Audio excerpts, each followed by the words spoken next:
Hey everybody, I got a haircut. And yes, I have acknowledged that. First thing I did at the start of this episode. Now, can we please move away from this little bit of change and go back to focusing on what's really important here. This episode. Or rather, getting through this episode before midnight. Or rather, before the day ends. You know, this is supposed to be a daily show, and I'm starting the recording at 20 minutes past 12. Well, I suppose it's a day somewhere in the world. Someplace on the planet is going to get their daily fix of this show, because that's what the people are interested, right? Anyways, to get the pleasantries out of the way, yes, my mom came here to pick up her her dog. She took her back home. Then I worked with my dad a bit. And, had a couple of other things to take care of once I get back home. And, finally got time to do this episode in the freezing chill, of 20 minutes past 11 p.m. Not the most ideal time to be recording an episode like this. Well, I suppose it's better than just completely skipping a day, especially since I already did that once this week. So, yeah, I can't really afford to do that a second time in the same week. In any case, like I mentioned, my mom's dog is no longer with me for now. She's back home where she belongs, with my mom. But I almost said her mom, but I mean, technically I guess that kind of means that she is also her mom, as well as my mom. So, I wasn't too far off base on that. But yeah, she's back home with my mom. And to quote Master Oogway, I finally have inner peace. Now, yeah, so now I guess I can just jump right in and do this episode with hopefully no more distractions or interruptions.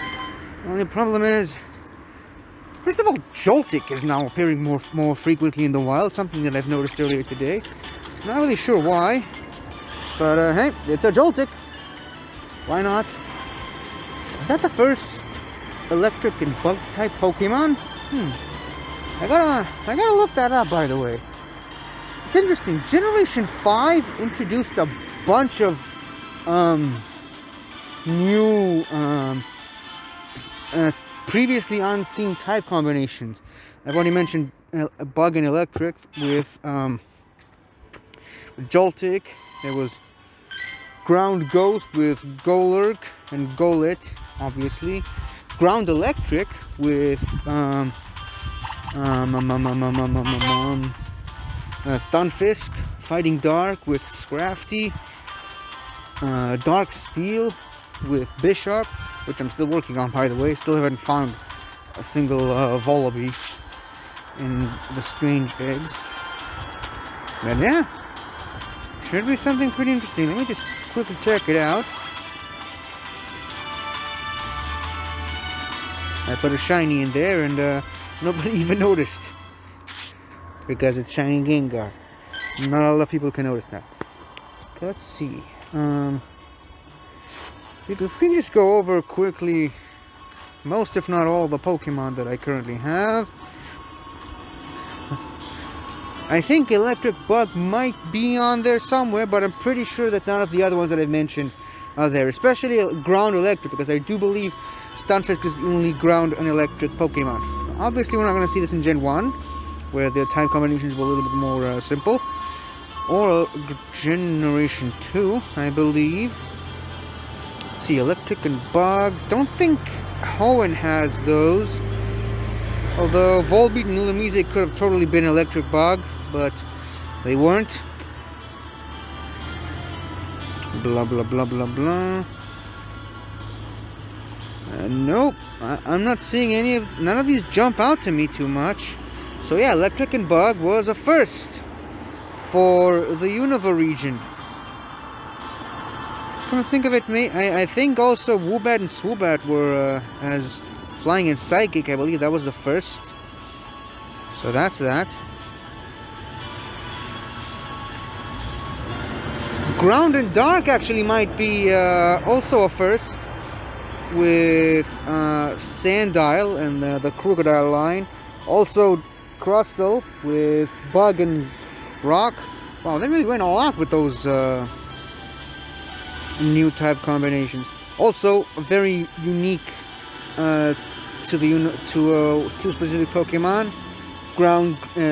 Grass Normal with Sawsbuck and Deerling. Also Grass Steel with Ferrothorn, Ghost Fire. Actually a lot of... I think maybe Flying in Dark was also a new addition. No, actually that was Murkrow. Scratch that. Dark Dragon. I think it's also new. Also Dragon and Fire, Dragon Ice, and Dragon Electric. That's also very much new. With the Tau Trio, obviously. Fighting in Rock and... no, actually, yeah, Fighting in Rock was new for Terrakion. And what else? Oh yeah, Normal and Fighting. Oh wait, no, wait. I was thinking about Meloetta, but Meloetta is Normal and Psychic, which wasn't a new type combination. It was already Girafarig's time combination back in Generation 2. But once Meloetta turns into a Pirouette form, is she Normal Fighting or Psychic Fighting?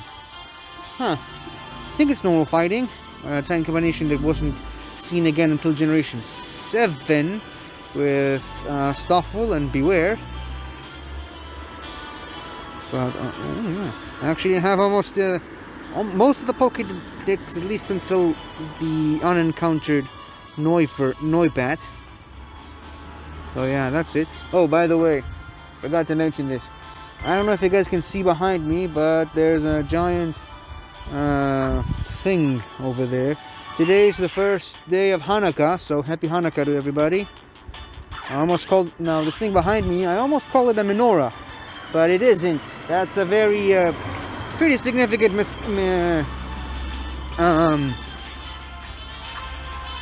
misconception. Sorry, I was looking for the right word. Yeah, it's a very common misconception. This thing is not called a menorah, it's called a Hanukah, which is meant to represent a menorah. For those of you who don't know, the menorah was used back in the days of the first and second temple to kind of give people hope, especially the Jews. And well, basically the story of Hanukah was that the Greeks and or more specifically the Hellenistics kind of ravaged the second temple, and the Jews didn't really like it, so the Hasmoneans, specifically a splinter group called the Maccabees, rebelled against them, especially their leader. Sorry, I'm getting things mixed up here. The Maccabees were led by Judah the Maccabee against the leader of the Hellenistics, and Antiochus Epiphanes, to be more specific. And eventually they kicked them out. And once everything was over,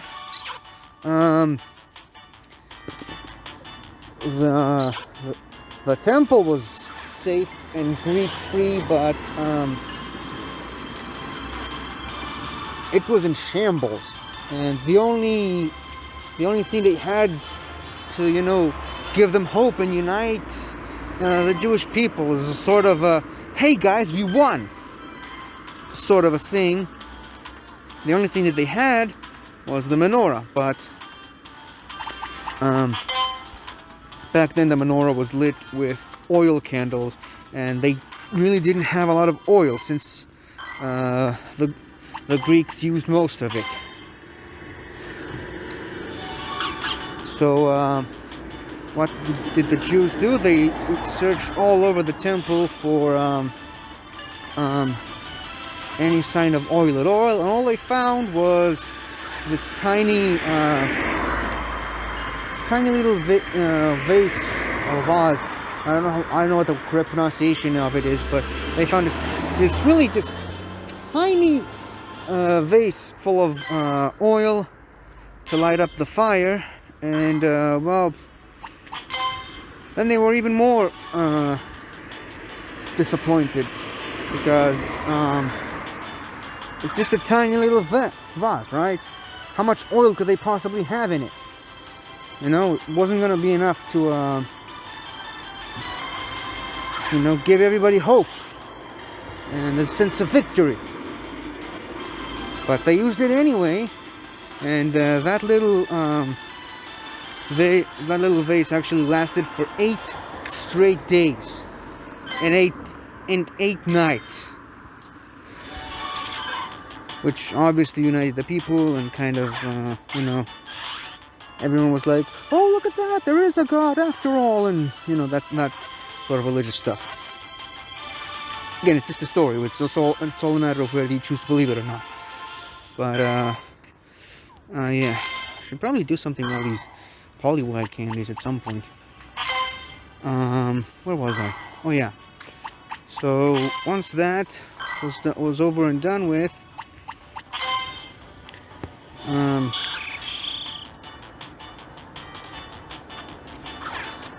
that's when the Jewish holiday of Hanukah was made. For those of you who don't know, the menorah, the real menorah, has 7 candles in it, 3 on each side, and the shamash, which is in the middle, the tallest one.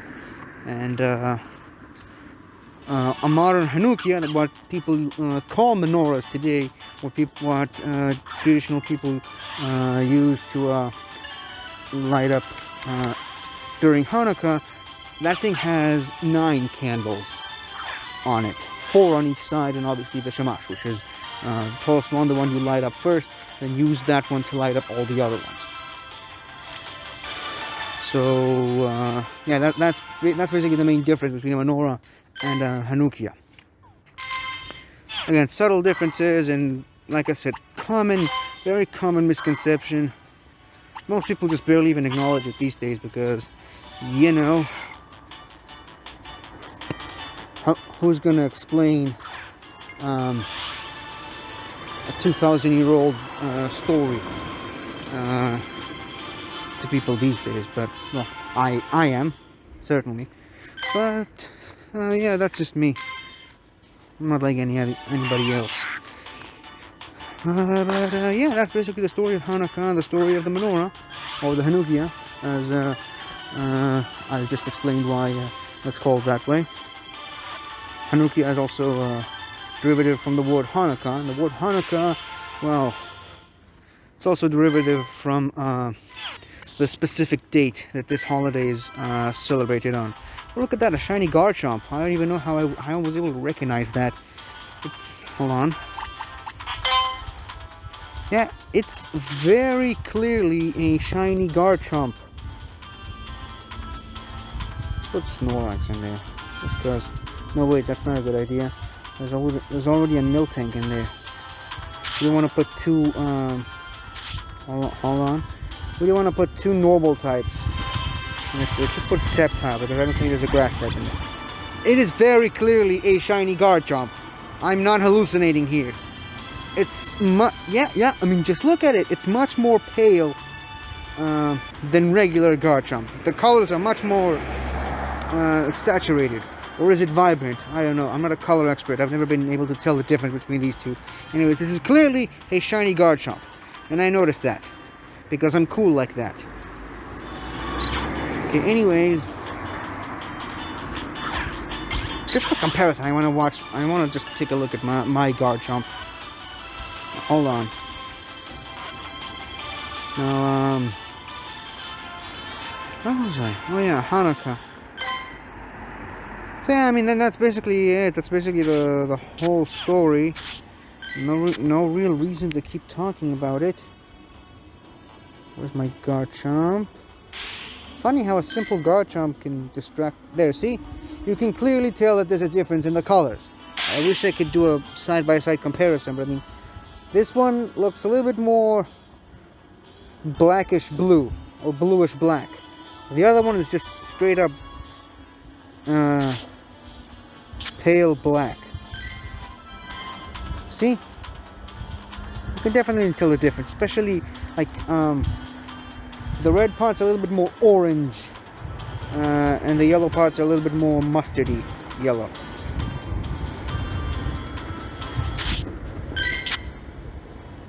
Let's go back to my Garchomp. There, see, I hope you guys can tell the difference.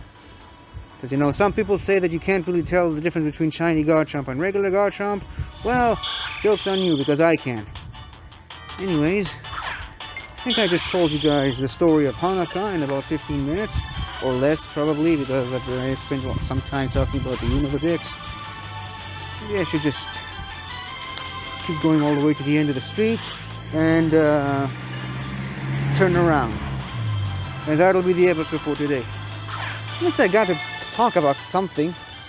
At least I got to talk about the story of Hanukah. But I also got to talk a little bit about Pokemon in there somewhere, because, you know, it is, after all, a Pokemon show.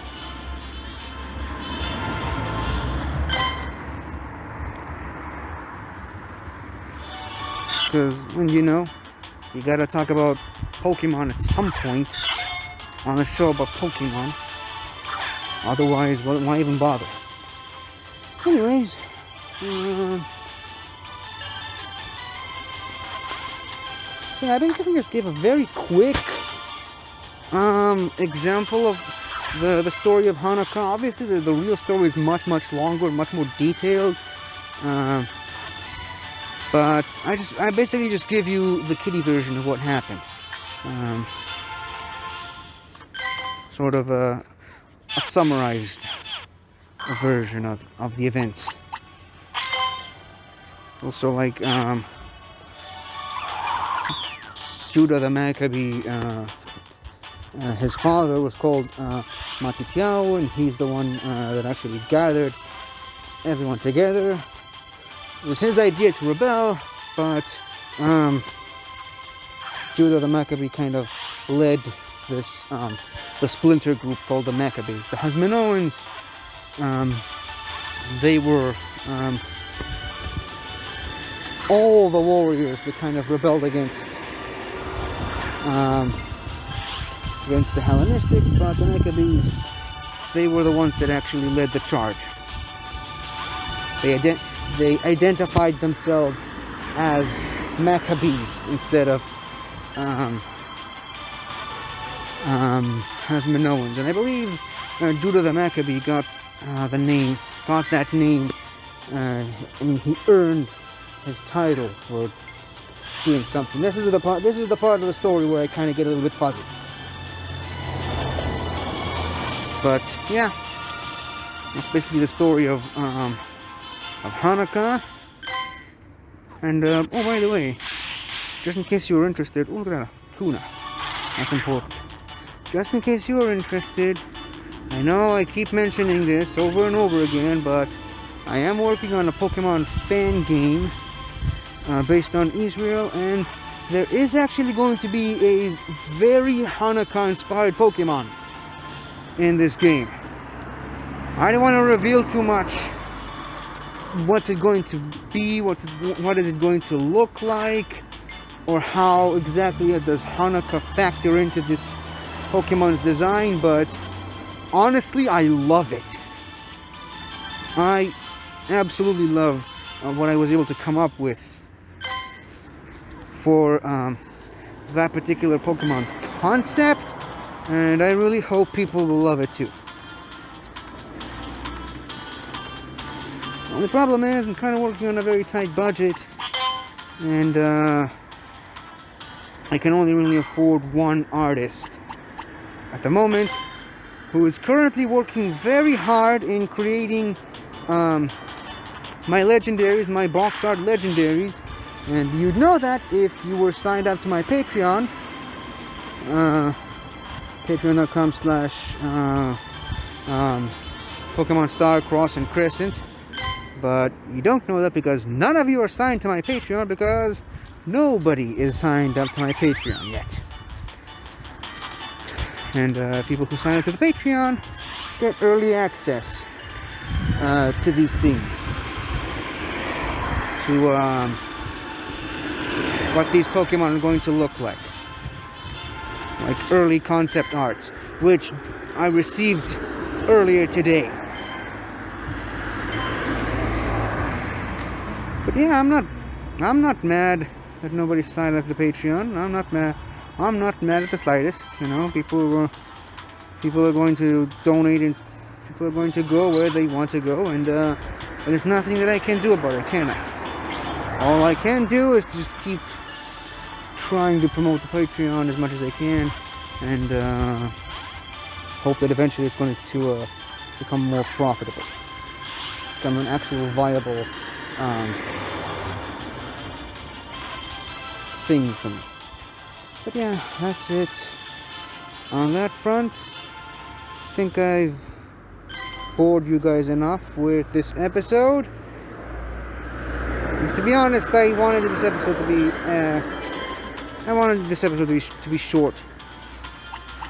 Partly because I want to keep making these shorter episodes. I think these shorter, more focused episodes are better for this show. But also, like I said, I already started out pretty late, and well, I kind of have some other stuff I need to do today. Can't really take too much time doing this show. So yeah, it was a very quick episode. I got to talk a little bit about Pokemon. I got to talk about my project, and mostly I got to talk about Hanukah, which I was aiming for to be the main topic of this episode. So happy Hanukah, everybody! Hanukah Sameach, and keep a lookout for the next couple of episodes. Tomorrow is Friday, which means it's Mandalorian Day, and by that I mean new episode of Mandalorian is going to drop technically tonight, but for the most for where I currently live, I'm only going to be able to see it tomorrow morning, or should I say tomorrow Morrison. Am I right? I'm sorry, that was a terrible joke. Anyways, so tomorrow I might, depending on when I'm going to start the episode, depending on when I wake up, first of all, but depending on when this episode is going to start recording, I might talk about Mandalorian, the new Mandalorian episode, with no spoilers, obviously.